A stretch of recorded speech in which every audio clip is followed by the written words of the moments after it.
அல்லேலுயா, அல்லேலுயா, அல்லேலுயா. கர்த்தருக்கு ஸ்தோத்திரம். ஒரு வசனத்தை வாசிப்போம். எபிரேயர் 2:18. எபிரேயர் 2:18.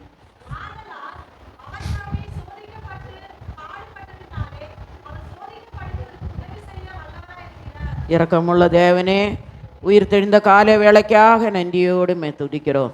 இந்த நாளில் அடியனுக்கு இந்த வசனத்தை தந்தீரே, அதுக்காக ஸ்தோத்திரம். இந்த வசனத்தின் மூலமாக ஜனங்களுக்கு என்ன கர்த்தர் சொல்ல போகிறீரோ, கர்த்தர் நீர் வெளிப்படுத்தும்படியா, அடியனை மறைத்து வெளிப்படுத்தும்படியா வேண்டிக் கூடும். வசனத்தை ஆசீர்வதித்து தாரும், இயேசுவின் நாமத்தில் பிதாவே, ஆமீன். இதுக்கு ஹெட்டிங் என்னன்னு சொன்னால், தேவன் சகலத்தையும் செய்ய வல்லவர். தேவன் சகலத்தையும் செய்ய வல்லவர். முதலாவது உதவி செய்ய வல்லவர். அதுதான் எபிரேயர் 2:18. ஆதலால் அவர் தாமே சோதிக்கப்பட்டு பாடுபட்டதினாலே அவர் சோதிக்கப்படுகிறவர்களுக்கு உதவி செய்ய வல்லவராயிருக்கிறார். ஆண்டவராக இயேசு பல பாடுகள் வழியாக கடந்து போனார். நமக்கு தெரியும் அவர்பட்ட பாடுகள். அவரோட பாடுகளை, அவரோட அடிச்சுகளை பின்பற்றும்படியாகத்தான் கர்த்தர் இந்த உலகத்தில் நம்மளை தேர்பிரித்து அவருக்காக நம்மளை இந்த உலகத்தில் வைத்திருக்கிறார். பெண்டிகோஸ்ன்னு சொன்னால் லேசான அனுபவம் கிடையாது. ரட்சிக்கப்பட்டு ஞான ஸ்நானம் எடுத்து பரிசுத்தாவி பெற்று தெய்வீக சுகம், வேறுபாட்டின் ஜீவியம், பரிசுத்தமாக்கப்படுது. பலவிதமான பாதையில் போய் இயேசுவை போல பூர்ணமாக்கப்படும்படியாக கர்த்தர் நம்மளை இந்த பாதையில் கொண்டு வந்திருக்கிறார். அவர் எத்தனையோ பாடுகள் சகித்தார். அந்த பாதையின் வழி தான் நம்மளும் போய்கொண்டு இருக்கிறோம். அந்த பாதையை சகிக்கக்கூடியதான கிருபையே கர்த்தர் நமக்கு தருகிறார். ஆதலால் அவர் தாமே சோதிக்கப்பட்டு பாடுபட்டதினாலே அவர் சோதிக்கப்படுகிறவர்களுக்கு உதவி செய்ய வல்லவர். நம்ம எந்த பாதையின் மத்தியில் போனாலும், சோதனையின் மத்தியில் போனாலும் இயேசு சகித்தார். அதே போல நமக்கும் சகிக்கக்கூடியதான பலனே கிருபையே கர்த்தர் இந்த நாளில் நமக்கு, இந்த மாதத்தின் கடைசி வாரத்தில், இன்னைக்கு 27 முடிஞ்சு போச்சு.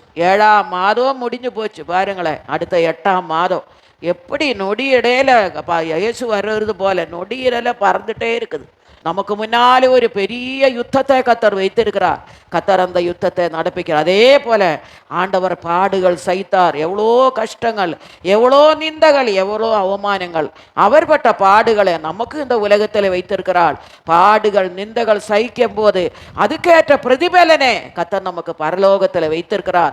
அந்த பரலோகத்தில் போனாதான் தெரியும், ஐயோ நம்ம பட்ட பாடுகளுக்கெல்லாம் அதுக்கேற்ற மகிமை கர்த்தர் பரலோகத்தில் நமக்கு வைத்திருக்கிறார். ஆனால் கர்த்தர் நம்ம பாடுபடும் போது நமக்காக அவர் உதவி செய்ய வல்லமை உள்ள தேவனா இருக்கிறார். ஹல்லேலூயா. எபிரேயர் 2:18. ஆகையால் அவர் தாமே சோதிக்கப்பட்டு பாடுபட்டதினால் அவர் சோதிக்கப்படுபவர்களுக்கு உதவி செய்ய நீங்க சோதிக்கப்படுகிறீங்களா, ஆண்டவர் உங்களோடு கூட இருப்பார். அந்த சோதனையை சகிக்க கிருபையை கர்த்தர் தருவார். திராணிக்கு மேல கர்த்தர் நம்மளை சோதிக்க மாட்டார். சோதனையோட போக்கை உண்டு பண்ணுகிறதான தேவன். 1 கொரிந்தியர் நம்ம வாசிக்கிறோம், சோதனையை சகிக்கக்கூடிய பலனே கர்த்தர் நமக்கு தருகிறார். அவர் திராணிக்கு மேலே சோதிக்கிற தேவன் அல்ல, சோதனையோட கூட போக்கையும் உண்டு பண்ணுகிறதான தேவன். அதுபடினால் இந்த நாட்கள்ல பரீட்சைகள் மத்தியில், சோதனையின் மத்தியில், போராட்டங்கள் மத்தியில் 1 கொரிந்தியர் 10:13 மனுஷ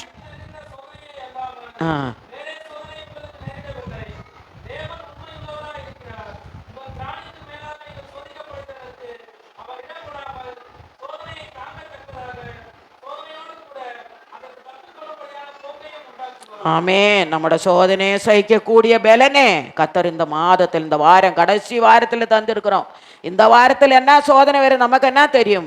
நம்ம இங்கே இருக்கும் வரைக்கும் நல்லா தான் இருக்கிறோம். வெளியில் போகும்போது என்ன வந்தாலும் கர்த்தர் அதுக்கேற்ற கிருபையை கர்த்தர் நமக்கு தருவார். முதலாவது உதவி செய்ய வல்லவர். 2வது கிருபையை பெருக செய்ய வல்லவராயிருக்கிறாரா. 2 கொரிந்தியர் 9:8. 2 கொரிந்தியர் 9:8. கிருபையை பெருக செய்ய.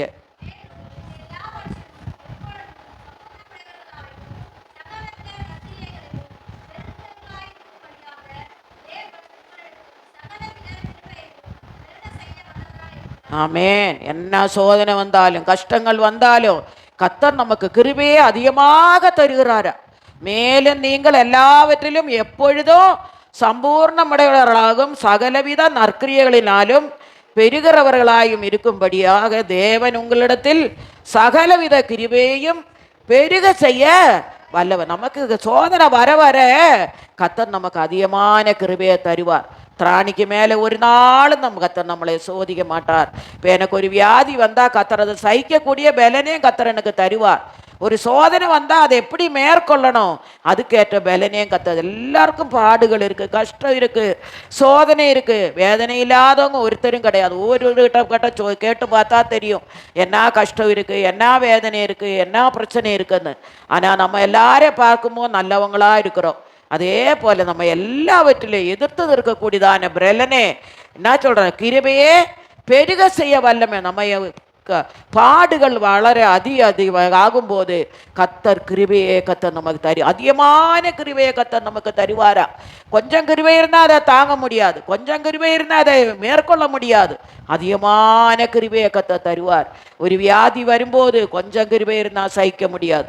என்ன பலகீனங்கள் வந்தாலும் வியாதி வந்தாலும் கர்த்தர் நம்மளை கைவிடுகிற தேவன் அல்ல.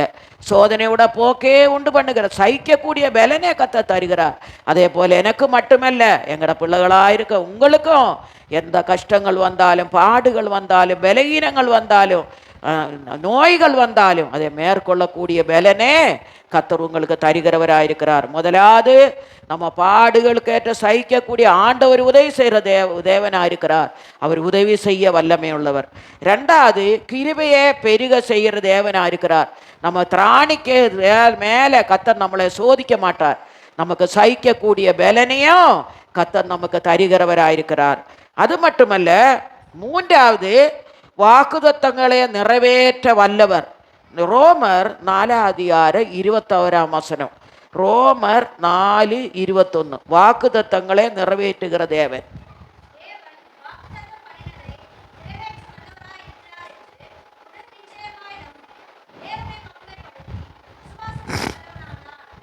ஆபிரகாமுக்கு தேவன் சொன்னார், நான் உனக்கு தருவேன். அவரும் அம்மாவும் வயசாயிடுச்சு. ஆனாலும் கர்த்தர் ஆபிரகாமோடு சொன்னார், நான் வாக்குத்தத்தம் பண்ணினேன், நிறைவேற்றுவேன். அதுபோல் ஆண்டவரும் சில காரியங்கள் நம்ம ஜெபிக்கும் நம்மளுக்கிட்ட சொல்கிறாங்க, நான் கண்டிப்பாக உனக்கு அது செய்வேன், கண்டிப்பாக நான் நிறைவேற்றுவேன். நம்ம விசுவாசமாக இருக்கணும். ஆபிரகாமுக்கு இருந்த பழைய ஏற்பாடு பரிசுத்தவான்களுக்கு இருந்த விசுவாசத்தை தான் கர்த்தர் நமக்கு தந்திருக்கிறார். அந்த விசுவாசத்தில் நம்ம உறுதியாக இருக்கும்போது கர்த்தர் என்ன பண்ணுவார், வாக்குத்தத்தம் பண்ணினதை நிறைவேற்ற வல்லமை உள்ளவராரு. உனக்கு என்னென்ன காரியம் ஆண்டவர் செய்ய சொல்லி இருக்கிறாரோ அதெல்லாம் உன் வாழ்க்கையில கர்த்தர் இந்த மாதத்தில் என்ன செய்ய வேண்டுமோ அந்த காரியத்தை உங்க வாழ்க்கையில கர்த்தர் நிறைவேற்ற வல்லமை உள்ள தேவன். வாக்குத்தத்தம் பண்ணின நிறைவேற்ற வல்லமுள்ளவர் ஆயிருக்கிறார் என்று முழு நிச்சயமாய் நம்பி தேவனை மையப்படுத்தி விசுவாசத்தில் வல்லவன். ஆபிரகாம் விசுவாசத்தில் வல்லவனான, அவனுக்கு நம்பிக்கையே இல்லை, உண்மையாகவே குழந்தை உண்டாகும் நம்பிக்கையே இல்லை. ஆனால் கர்த்தர் அவனை ஆண்டவரை விசுவாசித்தான்.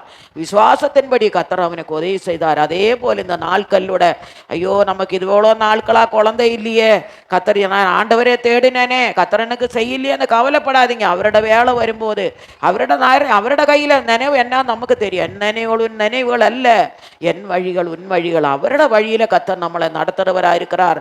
ஆனபடி ஆண்டவரே உம்முடைய சித்தத்தின்படி என்ன நீ நடத்தும், நீர் சொன்ன வாக்குத்தத்தங்கள் என் வாழ்க்கையில நிறைவேறணும் சொல்லி தேவ சமூகத்தில் நம்மளை ஒப்பு கொடுக்கும் போது கர்த்தர் என்ன அவர் வாக்குத்தத்தம் பண்ணினதை கண்டிப்பா நிறைவேற்றுவார். நான் இந்த மாதம் இந்த கடைசி நாட்களில் இந்த 7ஆம் மாதத்தின் கடைசி வாரத்தில் விட மனதில் என்ன நினைக்கிறியோ உண்மையாகவே கர்த்தர் நிறைவேற்றி. வீடு இல்லை, எத்தனையோ பேருக்கு வீடு இல்லை, வாடகை வீட்டில் இருக்கிறாங்க, இடம் வாங்க முடியல, வாகனம் வாங்க முடியல, சிலங்களுக்கு வாகனம் கூட இல்லை. ஆனால் கர்த்தருக்கு தெரியும் என்ன வேணும்னு அவருக்கு தெரியும். அவர் வாக்குத்தத்தம் பண்ணினதை நிறைவேற்ற வல்லவன். நான் உன்னோடு கூட இருப்பேன், உன்னை நடத்துவேன், உன்னை சொல்லி கர்த்தர் பெயர் சொல்லி தான் நம்மளை அழைத்தது. யாரும் நம்மளை இங்கே இழுத்துட்டு வரல, அவர் தான் நம்மளை இந்த இடத்துல கொண்டு வந்து நம்மளை தாயின் கர்ப்பத்திலிருந்து உருவான நாள் முதற்கொண்டு இன்னைக்கு வரைக்கும் கர்த்தர் தான் நம்மோடு கூட இருந்து கர்த்தர் நம்மளை நடத்தினார். உன் வாழ்க்கையில் என்னென்ன காரியம் செய்வேன்னு கர்த்தர் நியமித்திருக்கிறாரோ அத்தனையும் நம்முடைய தேவன் நிறைவேற்றி கொடுக்க வல்லமை உள்ள. ஆனால் கர்த்தர் நம்முடைய மனதில் நினைக்கிற காரியங்களை கர்த்தர் நிறைவேற்றி கொடுக்க வல்லமை உள்ள தேவன். முதலாவது அவரு உதவி செய்ய வல்லவர், இரண்டாவது கிருபையே பெருக செய்யும் கிருபையை நாளுக்கு நாள் அவர் பெருக செய்ய தேவன். எனக்கு கிருபை இல்லையா? தேவனிடத்துல கிருபை கேளுங்க. ஆண்டவரே உங்களோட கிருபை எனக்கு தாருன்னு கேட்கும்போது, நம்ம சோர்ந்து போகிற நேரத்தில், பலவீனப்பட்ட நேரத்தில், ஆண்டவரே உங்களோட கிருபை எனக்கு தாரு, உங்களோட கிருபை எனக்கு தாருன்னு அதே போல கர்த்தர் நம்மளை பாதுகாக்கிறார். மூன்றாவது, வாக்கு தங்குத்தங்கள் நிறைவேற்றும். வாழ்க்கையில் என்ன கர்த்தர் செய்வேன்னு சொன்னதோ அது இந்த மாதத்திலும் வாழ்க்கையில் கர்த்தர் நிறைவேற்றுவார். கர்த்தர் உன்னை நிறைவேற்ற வல்லமை உள்ளது. தேவன் வாக்குத்தத்தம் பண்ணினதே நிறைவேற்ற வல்லவராயிருக்கிறார் என்று முழு நிச்சயமாய் நம்பி தேவனை மையப்படுத்து. விசுவாசத்தில் வல்லவன் ஆபிரகாம் தேவனை விசுவாசித்தான், அவன் வாக்குத்தத்தம் பண்ணதை கர்த்தர் நிறைவேற்றி கொடுத்தார். ஆபிரகாம் தேவனை விசுவாசித்தான், அவன் நீதியாய் எண்ணப்பட்ட நீதிமானாக காணப்பட்டான். கர்த்தர் அவனோடு கூட இருந்தார். அதே போல நம்ம பிள்ளைகளும் கர்த்தர் நீதிமான்களாக மாற்றி இருக்கிறார். நீதிமான்கள் ஜெபிக்கிற ஜெபத்துக்கு கர்த்தர் பதிலளிக்கிறவராயிருக்கிறார். நான்காவது, அவர் ரட்சிக்க வல்லமை உள்ளவராயிருக்கிறார். ரட்சிக்க வல்லவர். எபிரேயர் 7:25. எபிரேயர் 7:25.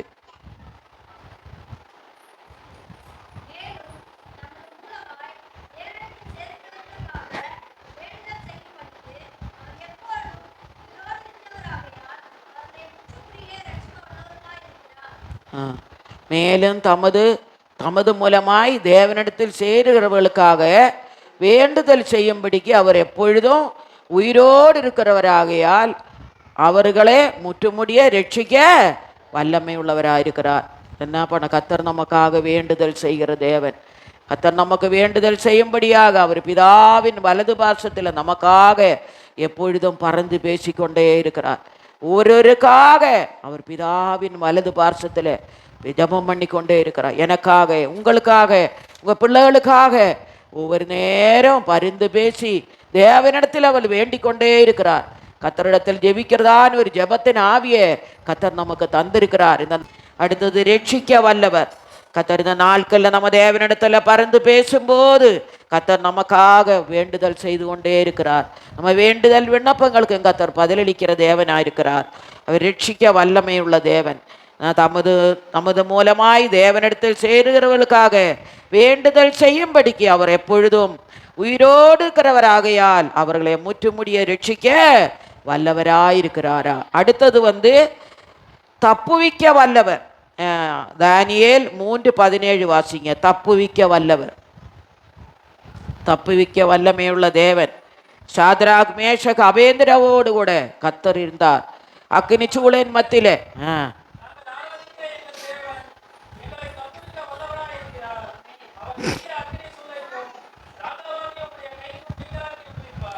அவங்கள அந்த ரூபத்தை வணங்க சொன்னாங்க, அவங்க பண்ணல. சாத்ராக் மேஷக் அபேந்திரகோ, நாங்கள் சத்தாலும் சரிதான், நாங்கள் அதை வணங்க மாட்டோம்னு அவங்க நின்னாங்க. ஆனால் என்ன பண்ணிச்சு, அவங்க போய் அந்த அதிகாரிக்கு சொல்லி இருக்கிறாங்க. அப்போ அவருக்கு கோபம் வந்துச்சு. அவர் என்ன பண்ணியிருக்கிறாங்க, ராஜாவா அவர் என்ன பண்ணிச்சு, அப்புறமா அவங்கள எங்கே போட சொன்னாங்களா, தீச்சூளையில் போட சொன்னாங்க. வாசிங்க, அந்த இடத்த வாசிங்க. தானியேல் 3ஆம் அதிகாரம்.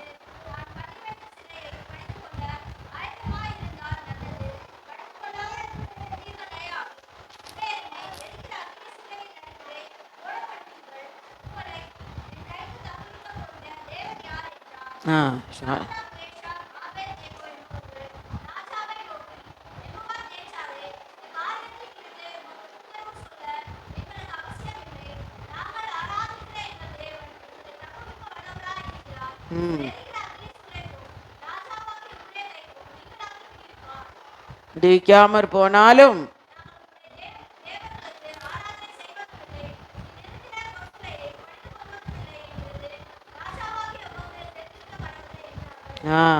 அவங்க என்ன பண்ணிட்டாங்க, நாங்கள் ஆராதிக்கிற எங்களை தேவன் எங்களை தப்புவிக்க வல்லவராயிருக்கிறார். அவர் எரிகிற அக்கினிக்கும் அக்கினி சூளைக்கும் ராஜாவாகி நம்முடைய கைக்கு நீங்களாக்கி விடுவிப்பார்.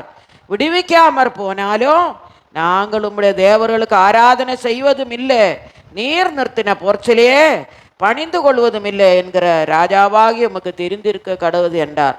கடைசி என்ன பண்ணிட்டாங்க அவங்கள? அப்படிதான் கோபம் எல்லாம் முடிஞ்ச போது கடைசியா 24, 25 வாசிங்க.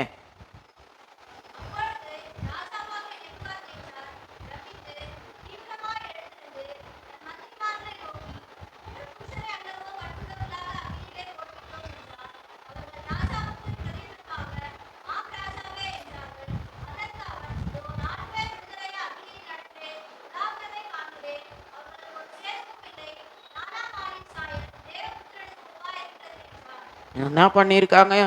எத்தனை மடங்கு? 22வது வசனத்தில் ராஜாவின் கட்டளை கடுமையாயிருந்தபடியினாலும் சூளை மிகவும் சூடாக்கப்பட்டிருந்தபடியினாலும் அக்கினி ஜுவாலையானது சாத்ராக் மேஷக் அபேந்திரகோ என்பவர்களை தூக்கி கொண்டு போன புருஷனே கொண்டு போட்டது. 7 மடங்கு அக்கினி அந்த சூளை போட்டதுனால கொண்டு போனவங்க எரிஞ்சு போச்சு. ஆனால் நம்ம பிள்ளைகள் அதுக்குள்ளே என்ன பண்ணிச்சா?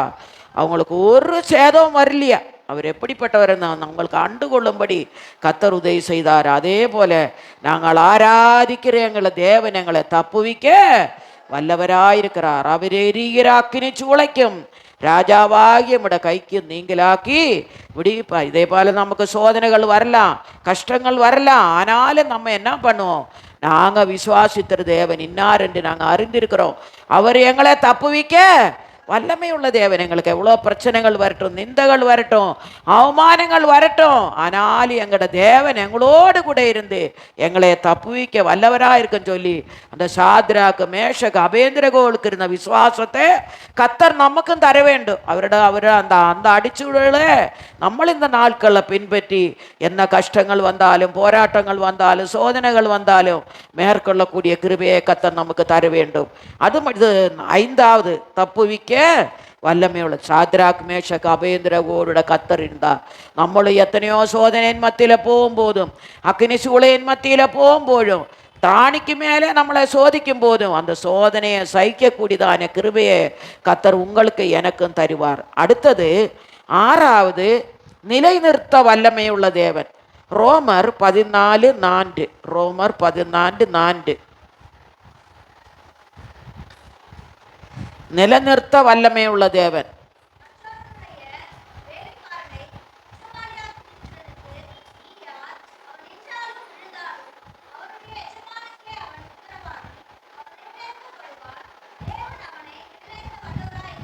ஆமேன். மற்றவங்களை பற்றி நம்ம குற்றம் சொல்ல நம்ம யாரு? கர்த்தர் தான் அவனை அழைச்சவன். கர்த்தர் தான், கர்த்தரே அவனை நடத்துவார். ஊழியக்காரனாலும் சரி, விசுவாசியானாலும் சரி, மற்றவங்களை பற்றி நம்ம நியாயம் தீர்க்கக்கூடாது. மற்றொருவனுடைய வேலைக்காரரே குற்றவாளியாக தீர்க்கிறதற்கு நீ யார்? அவன் நின்றாலும் விழுந்தாலும் அவனுடைய எஜமானனுக்கே அவன் உத்தரவாதி. அவனை நிலைநிறுத்தப்படுவான். தேவன் அவனை நிலைநிறுத்த வல்லவரார். அவனை தேவன் அழைச்சாரா? அவனை விசுவாசியாக தேவன் கொண்டு வந்தாரா? எந்த கஷ்டங்கள் வந்தாலும், பாடுகள் வந்தாலும் அதுக்கேற்ற கிருபையை கர்த்தர் நமக்கு தருவார். பாடுகளுக்கு ஏற்ற மகிமை தான் பரலோகத்தில் வைத்திருக்கிறார். லேசான விசுவாசி ஊழியக்காரெல்லாம் லேசான பாடுகள் இல்லை. உலகத்தில் நம்ம மனம் போகிற வழி ஜீவிக்கலாம். ஆனால் நமக்கு ஒரு கட்டுப்பாடு இருக்குது. மற்றொருவனுடைய வேலைக்காரனை குற்றவாளியாக தீர்க்கிறதுக்கு யார்? அவன் நின்றாலும் விழுந்தாலும் அவனுடைய எஜமானனுக்கே அவன் உத்தரவாதி. அவனை நிலைநிறுத்தப்படுவான். தேவன் அவனே நிலைநிறுத்துவார் என்றார். ஆனபடினால் இந்த நாட்களில் மற்றவங்க எப்படி போனாலும் நமக்கு என்ன, அவன் கணக்கே நமக்கு. நான் அடிக்கடி சொல்கிறது அதுதான். ஆண்டவர் நம்மளை கடைசி நாளில் நியாயத்தீர்ப்பின் நாளில் கூப்பிடுவார். நான் எந்த பேர் இப்போ லீலாமான்னு புக் எடுத்து வைப்பாங்களா? அந்த புக்கில் ஒவ்வொரு பேப்பராக நம்ம பிறந்த நாளிலேருந்து மரிக்கிற நாள் வரைக்கும் உள்ளதான காரியங்கள் அதில் இருக்குமா. அந்த புக்கே அப்படியே ஒவ்வொரு பேப்பராக போயிட்டே இருக்குமா. கடைசி அந்த புக்கே நியாயம் இருக்குமா. பரலோகத்துக்கு போகிறவங்க பரலோகத்துக்கு போமா, அக்கினிக்கு போக வேண்டிய அக்கினிக்கு போயிடுமா. ஆனபடினால உங்களை கேட்க மாட்டாங்க. நான் ஒரு தப்பு செஞ்சால் உங்களை கேட்க மாட்டாங்க. என்னை தான் கர்த்தர் கணக்கு கேட்பார். மற்றவங்களோட பாவத்துக்கு நீ போய் பங்காளி ஆகாதீங்க. அவங்க எப்படி இருந்தாலும் இருந்துட்டு போட்டோம். நம்ம கொண்டு நம்ம வேலை உண்டு. நம்ம விசுவாசிகளா நல்ல காரியங்களுக்கு பங்கு பெறுங்க. மீதி காரியங்களுக்கெல்லாம் விலகி இருங்க. யாரா நல்லவங்களோ கெட்டவங்களோ யாரோ, ஆனபடினால நம்ம ஆண்டவரோட பிள்ளைகள் தேவனுக்கு விருப்பமானதை செய்யுங்க. நிலைநிறுத்துகிற தேவன் வல்லமை உள்ள தேவனாக இருக்கிறார். மற்றவங்களோட குற்றத்தை நம்ம சொல்ல வேண்டாம். நம்ம குற்றம் இல்லாதவங்க ஒருத்தர் இல்லை, எல்லாரும் குற்றவாளிகள் தான். குற்றம் இல்லாத மனுஷர் இருந்தால் இந்த உலகத்தில் இருக்க மாட்டாங்க. நல்லவங்களாக இருந்தேன்னா எப்பவுமே பரிசுத்தப்படுத்தி எடுத்திருப்பாங்க. குறவுற்றங்கள் இருக்க கண்டுதான் ஆண்டவர் உலகத்தில் வச்சிருக்கிறார். ஆனால் ஆண்டவர் அதான் ஆண்டவர்கிட்ட நம்மள ஒரு நேரத்தில் போகும்போது, ஆண்டவரே என்னை பரிசுத்தப்படுத்துவப்பா, என் குறைகளை மன்னியப்பான்னு நம்ம சொல்லிகிட்டே தான் இருக்கிறோம். இன்னும் பூர்ணப்படலை. பூர்ணப்பட்டுட்டுன்னா அவ்வளோதான், சீக்கிரம் ஆண்டவர் எடுத்துடுவார். ஆனபடினால மற்றவங்களோட காரியத்தில் நம்ம தலை போடாதீங்க. எல்லாரும் குற்றம் உள்ளவங்க தான், குற்றம் இல்லாதவங்க ஒருத்தரும் கிடையாது. எனக்கும் குற்றம் இருக்குது, உங்களுக்கும் குற்றம் இருக்குது. ஆனபடினால நிலைநிறுத்துகிற தேவன் வல்லமையுள்ள தேவனாக இருக்கிறார். அடுத்தது யுத்தத்தில் வல்லவர். யாத்ராகமம் 15ஆம் அதிகாரம் 1 முதல் 7 வரையுள்ள வசனம் வாசிங்க. யுத்தத்தில் வல்லவர். யாத்ராகமம் 15 1 முதல் 7.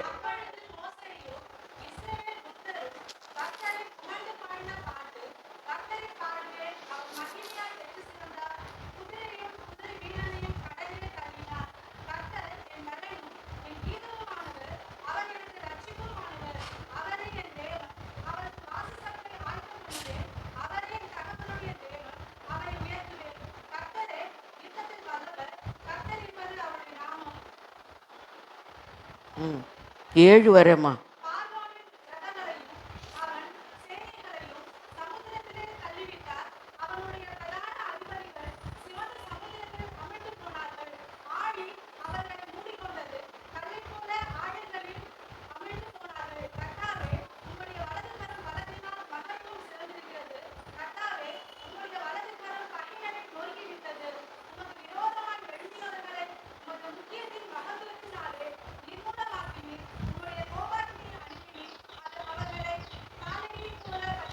ஆமென். என்ன பண்ணவர்? யுத்தத்தில் வல்லமை உள்ள தேவன். இஸ்ரேல் ஜனங்களே பாதுகாத்தார். எகிப்து ஜனங்கள் அந்த தண்ணீருக்குள்ள மாண்டு போனார்கள். ஆனால் அவங்க அந்த பாட்டு பாடினாங்களா? அவர் மோசையோ இஸ்ரேல் கத்தரே புகழ்ந்து பாடின பாட்டு தான் அந்த கத்தரே பாடுவேன். அவர் மகிமையாய் வெற்றி சிறந்தார். குதிரையையும் குதிரை வீரனையும் கடலில் தள்ளினார். கத்தரன் பேலனும் என் கீதவுமானவர், அவர் எனக்கு ரட்சிப்புமானவர். அவரே என் தேவன், அவருக்கு வாசஸ்தலத்தை ஆயத்தம் பண்ணுவேன். அவரே என் தகப்பனுடைய தேவன், அவரே உயர்த்துவேன். கத்தரே புயத்தில் வல்லவர். கத்தர் என்பது அவருடைய நாமம். பார்வோனின் ரதங்களையும் அவர்கள் சேனைகளையும் சமுத்திரத்திலே தள்ளிவிட்டார். அவனுடைய பிரதான அதிபதிகள் சிவந்த சமுத்திரத்தில் அமிழ்ந்து போனார்கள். ஆழி அவர்களை மூடிக்கொண்டது. கல்லை போல ஆழங்களில் அமிழ்ந்து போனார்கள். கத்தாவே உம்முடைய வலதுகரம் பலத்தினால் மகத்துவம் நிறைந்திருக்கிறது. கத்தாவே உம்முடைய வலதுகரம் பகைஞனே நொறுங்கி விட்டது. உமக்கு விரோதமாய் எழும்பினவர்களே உமது முக்கியத்துவத்தின் மகத்துவத்தினாலே நிர்மூலமாக்கினீர். உம்முடைய கோபாக்கினியை அனுப்பினீர். அது அவர்களே தாளடியே போல பட்சித்து. அதே போல கத்தர் நமக்கு விரோதமாய் யாரு வந்தாலும் யுத்தத்தை பண்ணி ஜெயத்தை தருகிறதான தேவன், யுத்தத்தின் வல்லவர். நீங்கள் தேவனிடத்தில் கேட்கிற எல்லா காரியங்களுக்கும் அவர் உங்களுக்கு முன்னால் நின்று உங்கள் யுத்தங்களை நடப்பித்து அவர் இந்த மாதத்தில் உங்களுக்கு ஜெயத்தை தர வல்லமை உள்ள தேவனாக இருக்கிறார். முதலாவது உதவி செய்ய வல்லமை உள்ள தேவன். 2வது கிருபையே பெருக செய்கிற தேவன். 3வது வாக்குத்தத்தங்களை நிறைவேற்ற வல்லமை உள்ள தேவன். 4வது ரட்சிக்க வல்லமை உள்ள தேவன். 5வது தப்புவிக்க வல்லமை உள்ள தேவன். 6வது நிலைநிறுத்த வல்லமை உள்ள தேவன். 7வது யுத்தத்தில் வல்லவர். 8வது காத்து கொள்ள வல்லவர். 2 தீமோத்தேயு 1:12. 8வது காத்து கொள்ள வல்லவர். கத்தர் உங்களை கடைசி வரியந்தம் பாதுகாக்க வல்லமை. 1 தீமோத்தேயு 2 தீமோத்தேயு 1:12.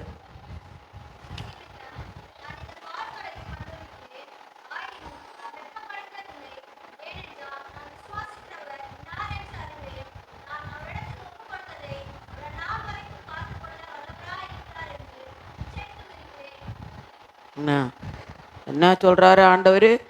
அது நிமித்தம் நான் இந்த பாடுகளையும் அனுபவிக்கிறேன், ஆயினும் நான் வெட்கப்படுகிறதில்லை. ஏனென்றால் நான் விசுவாசித்திருக்கிறவர் இன்னாரென்று அறிவேன். நான் அவரிடத்தில் ஒப்பு கொடுத்ததை அவர் அந்நாள் வரைக்கும் காத்து கொள்ள வல்லவராயிருக்கிறார் என்று நிச்சயித்து கத்தர் நம்மளை அழைத்தார். கத்தர் இந்த மேலான ஐக்கியத்தில் கத்தர் நம்மளை கொண்டு வந்தார். என்ன கஷ்டங்கள் வந்தாலும், பாடுகள் வந்தாலும், சோதனைகள் வந்தாலும் கத்தர் நம்மளை வெட்கப்படுத்தாதபடி கத்தர் நமக்கு கொடுத்துவான விசுவாசத்துக்கு ஏற்றபடி கத்தர் நம்மளை நடத்துரு. அவரிடத்தில் நம்மளை ஒப்பு கொடுப்போம். நம்மளோட ஆவியாத்மா சரீரத்தை ஆண்டவரிடத்துல ஒப்பு கொடுக்கும் போது இந்த மாதம் முழுவதும் அவர் கத்தர் நம்மளை நடத்துகிறவராக இருக்கிறார். அவர் நம்ம ஒப்பு கொடுத்ததை அவர் அந்நாள் வரைக்கும் நிறைவேற்ற வல்லமையுள்ளவராக, காத்துக்கொள்ள வல்லமையுள்ள, நம்மளை அழைத்த தேவன் உண்மையுள்ள தேவன். ஒரு நாளும் நம்மளை வழியில் விட்டுட்டு போகிற தேவன் அல்ல. நம்ம தான் விட்டுட்டு போகிறோம், அவரை கையை விட்டுட்டு போகிறோம். ஆனபடினால் அழைத்த தேவன் உண்மையுள்ள தேவன். உங்களை கடைசி பரியந்தம் கத்தர் நிலைநிறுத்துவார். அதுக்கேற்ற கிருபையை தருவார். பாடுகள் மத்தியிலும், சோதனையின் மத்தியிலும், நிந்தகள் மத்தியிலும் நமக்கு விரோதமாக தெரியாத காரியங்களை சொல்லுவார்கள். ஆனாலும் ஆண்டவர் என்ன சொல்றாரு, அதாவது ஏற்ற சகிக்கக்கூடிய கிருபையே கத்த நமக்கு தருவார். பலவீனத்தில் அவரோட பலனே கத்த தருவார். அவர் படாத பாடுகளா நம்ம படு போடும். ஆனபடினால் இந்த நாட்களில் எந்த நிந்தகள் வந்தாலும், அவமானங்கள் வந்தாலும், சோதனையை சகிக்கக்கூடியதான பலனே கத்தர் உங்களுக்கு தருகிற தேவனா இருக்கிறார். அது மட்டுமல்ல, செயலில் வல்லவராயிருக்கிறாரா? செயலில் வல்லவர். எரேமியா 32 அதிகாரம் 19 வசனம். செயலில் வல்லவர்.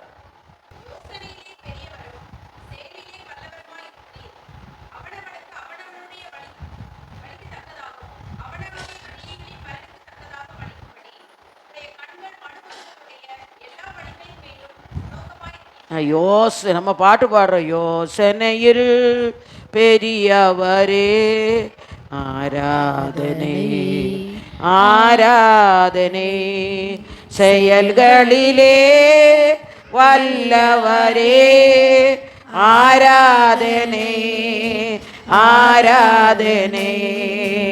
ஓசன்னா உன்னத தேவனே, ஓசன்னா ஓசன்னா ஓசன்னா ஓசன்னா உன்னத தேவனே, ஓசன்னா ஓசன்னா ஓசன்னா. அவர் யோசனையில் பெரியவரும் செயல்களில் வல்லவருமாயிருக்கிறாரா? அவனவனுக்கு அவனவனுடைய வழிகளுக்கு தக்கதாகவும் அவனவனுடைய கிரியைகளின் பலனுக்கு தக்கதாகவும் அளிக்கும்படி உம்முடைய கண்கள் மனுபுத்தருடைய எல்லா வழிகளின் மேலும் நோக்கமாயிருக்கிறவர். அதன்படினால கத்தர் இந்த நாட்களில் நம்மளோடு கூட இருக்கிறார். நம்ம எங்கே போனாலும் நம்ம நினைக்கிற யோசனைகள், திட்டங்கள் எல்லாம் அவருக்கு தெரியும். இந்த வாரத்தில் நீ என்ன திட்டங்கள் வைத்திருக்கிறதோ கத்தருக்கு தெரியும்.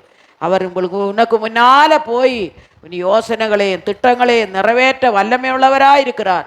அவர் இதுவரைக்கும் கத்தர் நம்மோடு கூட இருக்கிறார். நம்ம என்னென்ன தேவனுக்கு கிரியைகளை செய்திருக்கிறாரோ அதுக்கேற்ற பலனே கத்தர் நமக்கு தருகிறவராக இருக்கிறார். அவரோட கண்கள் எப்பொழுதும் மனுபுத்திரனமே மேலே நோக்கி கொண்டு, அவரோட கண் எப்பொழுதும் நம்மளே பார்த்து கொண்டு இருக்குமா. வானத்தில் இருக்கிற ஏசாயா 66 முதல் வசனம், வானம் அவருக்கு சிங்காசனம், பூமி அவர் எவ்வளோ பெரிய தேவன் பாருங்க. எவ்வளோ பெரிய தேவன். வசனத்தை வாசிங்க. ஏசாயா 66:1 வாசிங்க.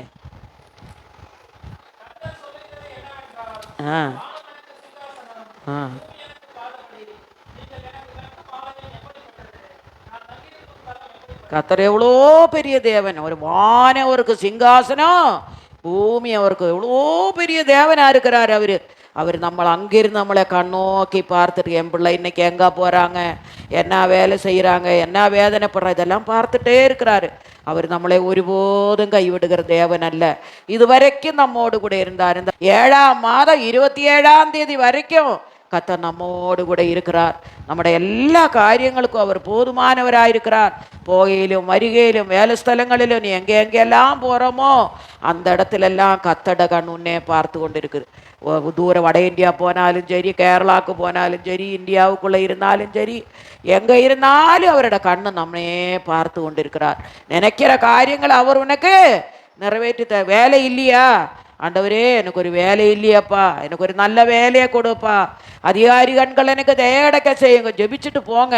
கர்த்தரின் வாழ்க்கையில் அதிசயத்தை செய்வார். கர்த்தரோட கண் உன்னே பார்த்துட்டு இருக்கிறார். கத்தர் உன்னோடு கூட இருக்கிறார். நீ பயப்படாதே. நீ எங்க போனாலும் அந்த கண் உன்னோடு கூட இருந்து இந்த மாதத்தில் உனக்கு உதவி செய்ய வல்லவரா இருக்கிறார். அவர் செயல்களில் வல்லவரா இருக்கிறார். கடைசியா ஒரு வசனம், ஸ்திரப்படுத்த வல்லமை உள்ளவரா இருக்கிறார். ஸ்திரப்படுத்த வல்லவர். ரோமர் 16:26 ஸ்திரப்படுத்த வல்லமை உள்ள தேவன்.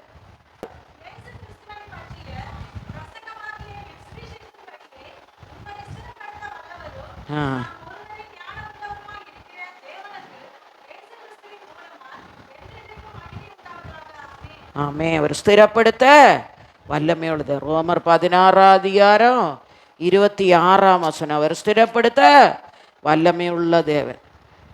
நம்மளை பற்றி அவர் என்ன நினைத்திருக்கிறாரோ, இயேசு